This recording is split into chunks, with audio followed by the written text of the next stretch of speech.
Hello friends, welcome on my YouTube channel. आज हम अपने इस वीडियो में केवीएस पीआरटी का जो टेस्ट हम सॉल्व कर रहे थे उसका सेट बी वाला पार्ट हम सॉल्व करेंगे। उसमें से जो साइंस वाला पार्ट है वो सॉल्व करेंगे। ठीक है, तो आज हम करेंगे सेट बी।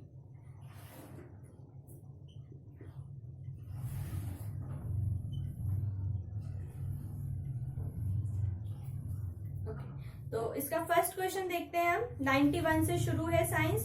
तो इसका फर्स्ट क्वेश्चन है, all of the following represents a group of non friendly micro organism except. तो इसमें से जितने भी ग्रुप हैं वो सभी के सभी जो है वो नॉन फ्रेंडली माइक्रो ऑर्गेनिज्म के ग्रुप है, एक को छोड़कर। ठीक है, तो हम देखते हैं वो कौन सा है। तो इसमें 4 ऑप्शन है और चारों जो है वो ग्रुप में कुछ बैक्टीरिया या फिर कुछ माइक्रो ऑर्गेनिज्म के ग्रुप बने हुए हैं। तो फर्स्ट है यीस्ट, लैक्टोबैसिलस, राइजोबियम और बैसिलस एंथ्रेसिस। तो इसमें से हम सभी के बारे में जान लेते हैं कि कौन सा फ्रेंडली है और कौन सा नॉन फ्रेंडली है। तो यीस्ट जो है ये एक फ्रेंडली माइक्रो ऑर्गेनिज्म है। क्यों?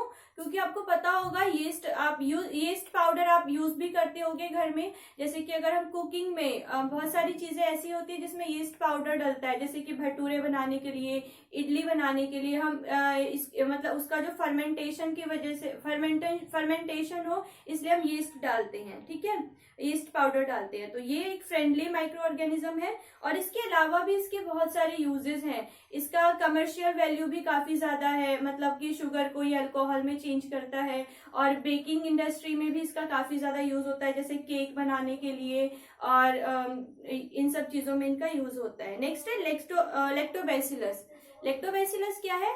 ये कर्ड में मिलने वाला एक माइक्रो ऑर्गेनिज्म है जो दूध से जो दही जमाते हैं। तो वो किस वजह से हो पाता है? वो हो पाता है लैक्टोबैसिलस माइक्रो ऑर्गेनिज्म की वजह से। ठीक है, तो ये भी फ्रेंडली है। नेक्स्ट है राइजोबियम। राइजोबियम आपको पता होगा ये एक ऐसा बैक्टीरिया है जो कि एटमॉस्फेरिक नाइट्रोजन को सॉइल में फिक्स करता है। तो कुछ ऐसे प्लांट्स होते हैं जो कि मतलब जो एटमॉस्फेयर में जो नाइट्रोजन होता है उसको डायरेक्टली नहीं ले पाते हैं जब तक कि वो सॉइल में फिक्स नहीं होता। तो ये फिक्स करने का काम जो है राइजोबियम बैक्टीरिया करते हैं और तब प्लांट जो है वो फिक्स होने के बाद वो नाइट्रोजन जो है वो ले पाते हैं। तो ये भी फ्रेंडली है। बट इसमें बैसिलस एंथ्रेसिस ये ऐसा माइक्रो ऑर्गेनिज्म है जिसकी वजह से डिजीज होता है, एक एंथ्रेक्स नामक, इसमें एंथ्रेसिस वर्ड है, इसी से ही इस डिजीज का नाम है एंथ्रेक्स। तो एंथ्रेक्स नामक डिजीज जो है ये ह्यूमन में और एनिमल में दोनों में पाया जाता है। तो ये एक नॉन फ्रेंडली माइक्रो ऑर्गेनिज्म है। ठीक है, तो फर्स्ट नहीं है इसका ऑप्शन।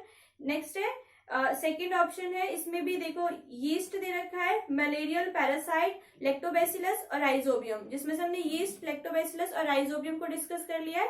मलेरियल पैरासाइट, तो इसके नाम से ही पता चल रहा है कि ये इस माइक्रो ऑर्गेनिज्म की वजह से मलेरिया नाम का डिजीज होता है। तो ये भी नॉन फ्रेंडली ग्रुप है। नेक्स्ट है थर्ड है yeast, lactobacillus, bread malt and rhizobium. तो ब्रेड मॉल्ट तो कोई माइक्रो ऑर्गेनिज्म है ही नहीं, बल्कि कुछ ऐसे बैक्टीरिया है जो कि कुछ ऐसे माइक्रो ऑर्गेनिज्म है जो कि ब्रेड को खराब कर देते हैं। वो जो ब्रेड होता है उस पर कुछ फंगस जैसा लग जाता है, व्हाइट, ग्रीन या फिर ब्लू कलर का पैचेस देखोगे तो वो उससे आपको पता चल जाता है कि ये ब्रेड जो है ये खराब हो चुका है। तो ये कोई माइक्रो ऑर्गेनिज्म है ही नहीं, तो ये तो है ही नहीं, थर्ड ऑप्शन। फोर्थ है yeast, lactobacillus, rhizobium and Nitrosomonas. तो इसमें से 3 जो है ये हम डिस्कस कर चुके हैं और ये फ्रेंडली है तीनों, यीस्ट, लैक्टोबैसिलस और राइजोबियम। और फोर्थ जो है नाइट्रोसोमोनास, तो ये भी क्या काम करता है? जो ये राइजोबियम बैक्टीरिया का जो काम है एटमॉस्फेरिक नाइट्रोजन को सॉइल में फिक्स करना, वही काम है नाइट्रोसोमोनास का। तो ये भी एक फ्रेंडली माइक्रो ऑर्गेनिज्म है। ठीक है, तो इसका 91 का आंसर होगा 4। 91 का आंसर है 4। 91 का 4। नेक्स्ट है which of the following is a source of rayon. इनमें से कौन सा जो है वो रेयन का सोर्स है? तो रेयन क्या है? रेयन एक फाइबर है और आपको पता है फाइबर 2 तरह के होते हैं, एक होता है नेचुरल फाइबर, एक होता है सिंथेटिक फाइबर। तो रेयन जो है वो एक सिंथेटिक फाइबर है। तो इसका मतलब इसको बनाया जाता है। तो बनाया किससे जाता है? इसमें ऑप्शन है वूल, पेट, पीईटी पेट, वुड पल्प और सिल्क। तो इसमें से वूल और सिल्क तो खुद ही फाइबर है और ये नेचुरल फाइबर है। और थर्ड जो है वो है पॉलिस्टर, पेट। और पेट क्या होता है? पेट एक पॉलिस्टर का फॉर्म है, ठीक है, तो रेयॉन तो नहीं बनता इससे। और थर्ड है वुड पल्प। तो रेयॉन को बनाने के लिए वुड पल्प की जरूरत होती है। तो इसमें क्या करते हैं कि वुड को ना बहुत टाइम तक पानी में डालकर उसे गलाया जाता है और उसके बाद फिर उससे फाइबर जो है वो बनाया जाता है और उससे रेयॉन फाइबर बनता है। तो इसका 92 का ऑप्शन होगा थर्ड। और पेट जो है ये पॉलिस्टर का फॉर्म है, ठीक है, पीईटी पेट। तो 92 का होगा थर्ड, वुड पल्प। नेक्स्ट है 93, स्टडी द फॉलोइंग स्टेटमेंट। इसमें कुछ स्टेटमेंट देखते हैं हम और इसमें देखते हैं कि इसमें से कौन सा स्टेटमेंट ठीक है और कौन सा जो है गलत है। तो इसमें फर्स्ट स्टेटमेंट है the property of metals by virtue of which they can be drawn into wires is called ductility. तो मेटल के कुछ जो है उसके कुछ गुण होते हैं कि हम किसी भी चीज को कब कहेंगे कि वो मेटल है, कब कहेंगे कि वो मेटल नहीं है। तो कुछ प्रॉपर्टीज होती है, उसको हम थोड़ा डिस्कस कर लेते हैं क्योंकि इसमें मेटल से ही सारे मेटल की प्रॉपर्टी पर ही सारे क्वेश्चंस बने हुए हैं। तो मेटल के कुछ प्रॉपर्टीज होते हैं।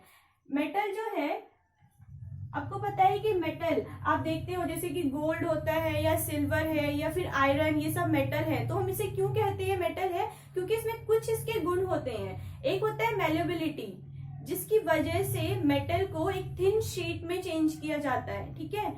और एक होता है डक्टिलिटी, जो कि इसमें फर्स्ट स्टेटमेंट में दिया भी गया है। डक्टिलिटी क्या होता है? जिसमें मेटल को पतले वायर में हम चेंज कर सकते हैं। तो आप देखते भी हो जैसे कि आपने लोहे के भी वायर देखे होंगे, कॉपर के वायर देखे होंगे, जिसका इलेक्ट्रिसिटी में काफी ज्यादा यूज होता है क्योंकि उसमें से करंट अच्छे से फ्लो हो सकता है इस वजह से।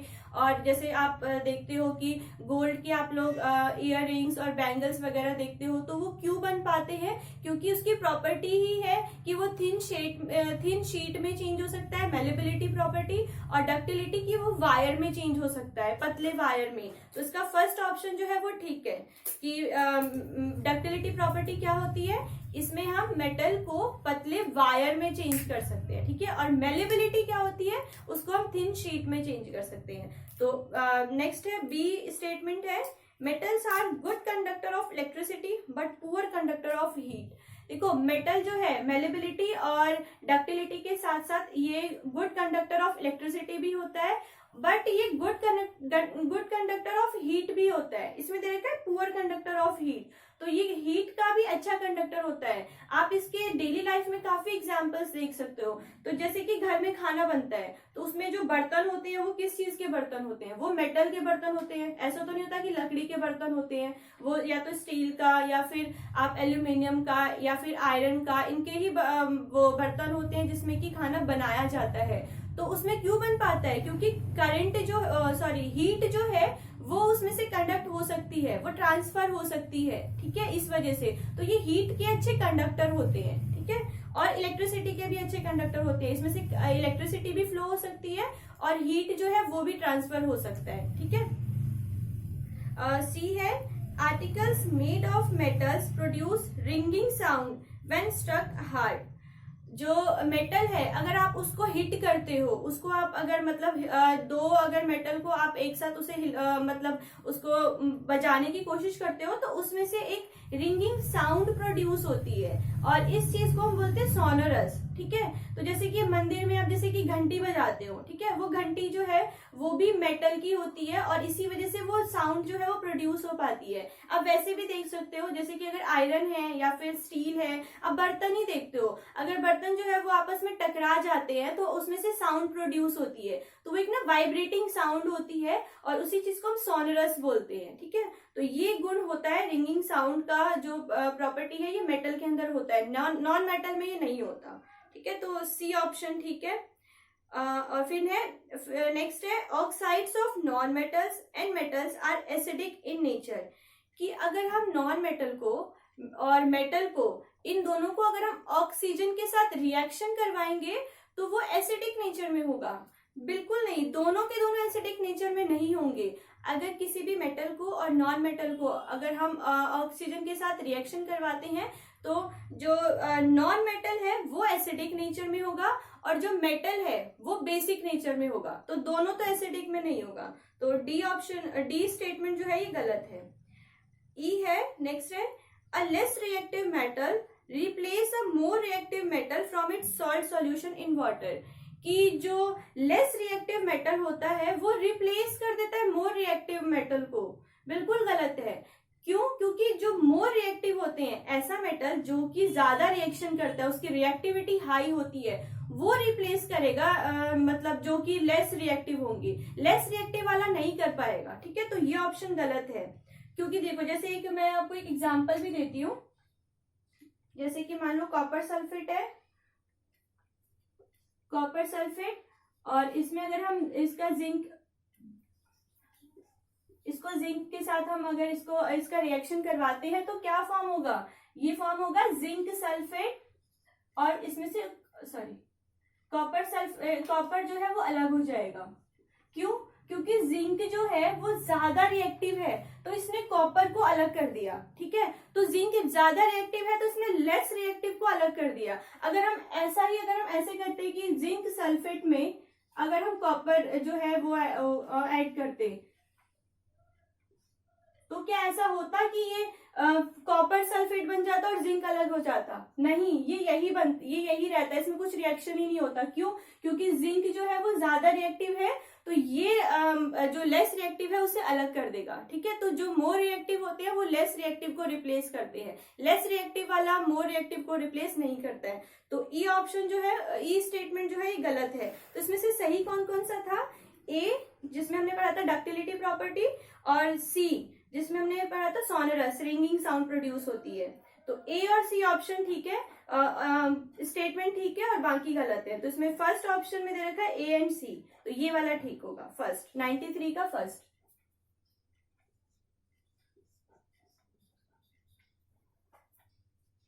नेक्स्ट देखते हैं, which one of the following has the highest calorific value.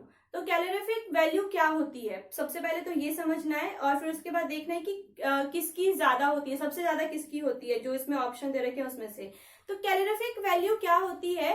तो जैसे कि आप कोई भी ऐसा फ्यूल लेते हो, 1 kg ऑफ फ्यूल लेते हो, ठीक है, 1 kg ऑफ फ्यूल लिया आपने कोई सा भी, और उसको आप बर्न करते हो। ठीक है, अगर आप उसको बर्न करते हो तो उसमें से हीट प्रोड्यूस होती है। ठीक है, तो अगर आप ऐसा कुछ करते हो, 1 kg ऑफ फ्यूल को बर्न करते हो, तो इसमें से क्या होगा? हीट प्रोड्यूस होगी।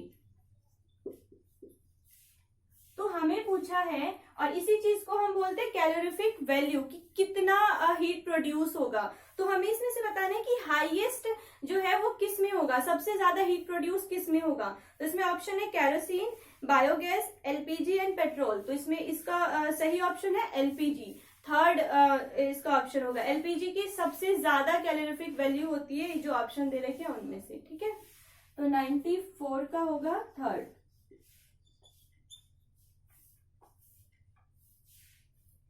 अब हम आते हैं 95 पर।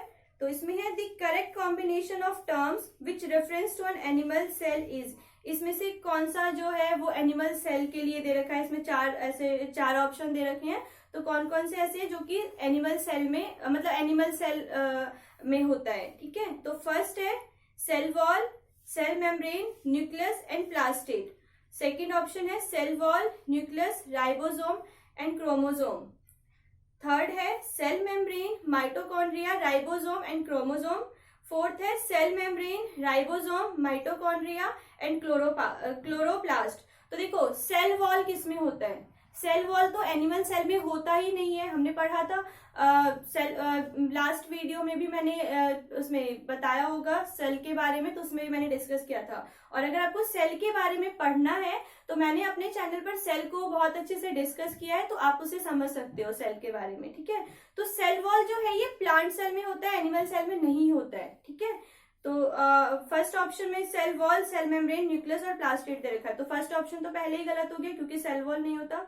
सेकंड में भी सेल वॉल दे रखा है, तो एनिमल सेल में सेल वॉल नहीं होता है, तो ये भी गलत है। थर्ड है सेल मेम्ब्रेन। तो एनिमल सेल में सेल मेम्ब्रेन होता है जो कि ये आउटर कवरिंग लेयर है। और सेकंड है माइटोकॉन्ड्रिया, माइटोकॉन्ड्रिया भी होता है और ये किसके लिए रिस्पॉन्सिबल होता है, ये एनर्जी प्रोड्यूस करता है, ठीक है, जो कि हमारे हम जो भी फूड लेते हैं और उससे जो एनर्जी बनती है तो ये माइटोकॉन्ड्रिया ही प्रोड्यूस करता है। राइबोसोम ये प्रोटीन सिंथेसिस का काम करता है, ये भी एनिमल सेल में होता है। और नेक्स्ट है क्रोमोसोम, और क्रोमोसोम जो है ये भी एनिमल सेल में होता है, ये न्यूक्लियस के अंदर होता है, इसी के अंदर जीन मटेरियल जो डीएनए हम सुनते हैं वो क्रोमोसोम के अंदर ही होता है। तो थर्ड ऑप्शन इसका ठीक है। फोर्थ भी देख लेते हैं एक बार। फोर्थ में है cell membrane, ribosome, mitochondria, chloroplast. Chloroplast नहीं होता एनिमल सेल में। क्लोरोप्लास्ट जो है ये प्लांट सेल में होता है और ये कलर देने का काम करता है, जैसे ग्रीन कलर आप देखते हो तो वो क्लोरोफिल के कारण होता है, ठीक है, तो ये क्लोरोप्लास्ट में ही होता है। तो फोर्थ ऑप्शन इसका गलत है, थर्ड सही है, 95 का थर्ड। तो इस वीडियो में हमने 5 क्वेश्चंस डिस्कस किए हैं, आगे के क्वेश्चंस हम अगले वीडियो में डिस्कस करेंगे।